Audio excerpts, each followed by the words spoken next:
And good morning and welcome to Canada AM Early Edition on this Thursday, March the 17th. I'm Brad Giffen from RCE, and we begin in Japan. Military helicopters being used right now to drop seawater onto the damaged Fukushima nuclear power plant. Engineers hoping that this is going to cool its overheated reactors. But while the Japanese struggle to avoid a nuclear meltdown and their government plays down the radiation concerns, the United States Nuclear Regulatory Commission is giving a bleaker appraisal of the threat. The U.S. is calling for the exclusion zone around the plant to be enlarged.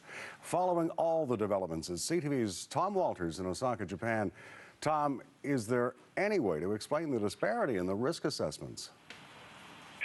Well, that's a great question, and certainly it's one the world community wants answered. I mean, at the very recently, the government of China called on Japan and company officials here to be forthright and fast with information, which I think speaks to a growing concern that there is a credibility gap here in the information coming out about this incident.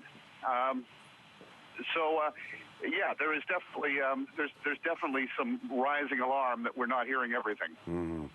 Tell us about the latest effort to get water onto these damaged reactors, Tom. Well, on the face of it, certainly some of the pictures make it look like it has been a somewhat ineffectual operation. It appears that much of the water has really been kind of swept up in the air.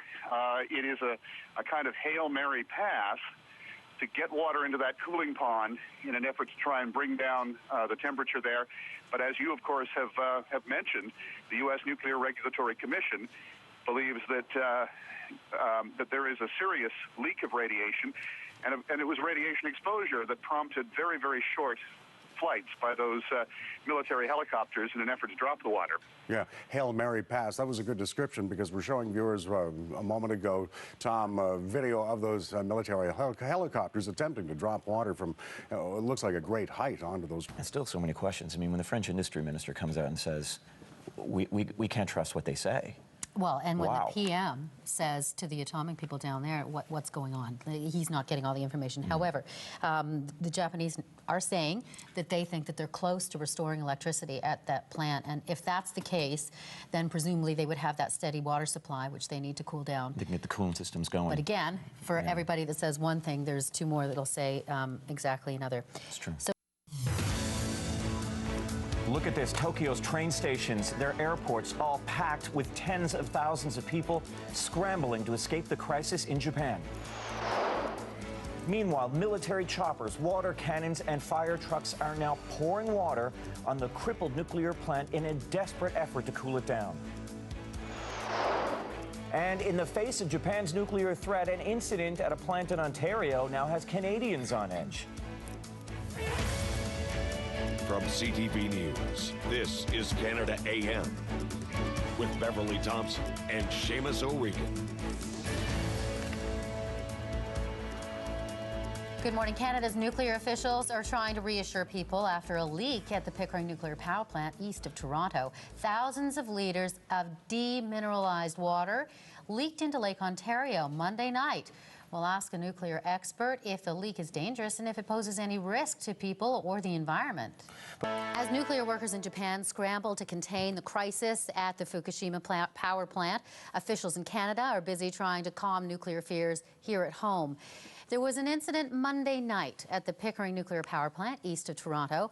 Tens of thousands of liters of demineralized water leaked into Lake Ontario. Officials say the risk of radiation to people and the environment is, quote, negligible. But between this leak and the situation in Japan, a lot of Canadians are now questioning the safety of our nuclear plants. Gordon Edwards is with the Canadian Coalition for Nuclear Responsibility. He joins us live from Montreal. Good morning, Mr. Edwards. Good morning. How are you? Well, I'm well, thank you. And we spend an awful lot of time talking about nuclear power because of Japan. And one of the common threads seems to be, from people in the industry anyway, oh, well, the Canadian designs that we use are safer. Is that your impression? Well, no, it isn't. As a matter of fact, the Atomic Energy Control Board, which is the precursor of the Canadian Nuclear Safety Commission, made an official submission to the Treasury Board of Canada in which they said that it is impossible to say whether CANDU reactors are more safe or less safe than any other reactor design. In 1978 and 1980, the Select Committee on Ontario Hydro Affairs said that it is wrong to say that a catastrophic accident in a CANDU reactor is not possible, and that such an accident would lead to large areas of land being uninhabitable for a considerable period of time. So I think that we, unfortunately, still have a very smug and complacent nuclear industry in Canada and a regulator that are more concerned with treating people like children instead of being honest and forthright. Well, sometimes under the umbrella of security, we're not given information because it's a national security. But when you think about a leak, and they've said it was demineralized water, that any chance in this particular leak in Pickering, that any chance of radiation having leaked into Lake Ontario is minimal. But at the same time, it's still an accident, and it shouldn't have happened. What will be the fallout from that? Well, let me tell you where that water came from. That water came from one of the spent fuel bays right into Lake Ontario. The spent fuel bays in Japan are currently the source of some of the greatest radiation exposures. So if there was an accident at Pickering, the fact that there is a direct pathway from the spent fuel bay into Lake Ontario should be quite alarming.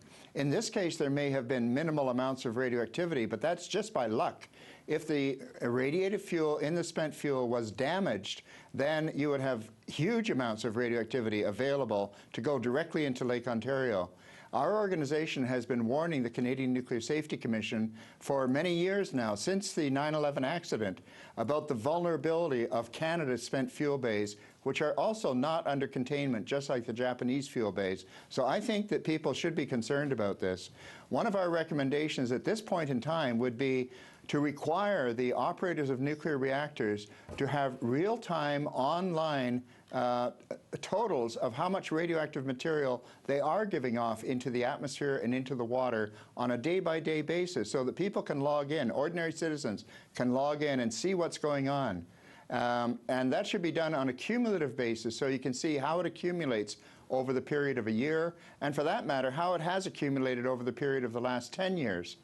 Because, you know, over the last, since these reactors started operating, the amount of radioactivity in Lake Ontario, as measured, has more than doubled. And all of that comes from nuclear reactors, mostly from the Canadian ones. What about the workforce? What about the employees, the people that are, you know, behind the nuclear barrier?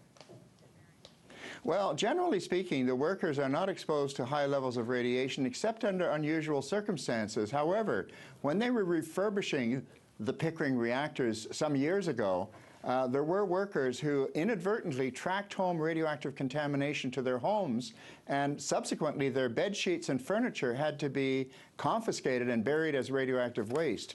Up in Bruce Power, just in 2009, they had hundreds of workers who were unfortunately exposed to breathing radioactive plutonium dust as a result of negligence on the part of the operator who told them that they didn't need to wear protective equipment because it was perfectly safe. So there's always danger, and unfortunately one of the worst things is to have a complacent attitude, which the industry in Canada unfortunately seems to have developed.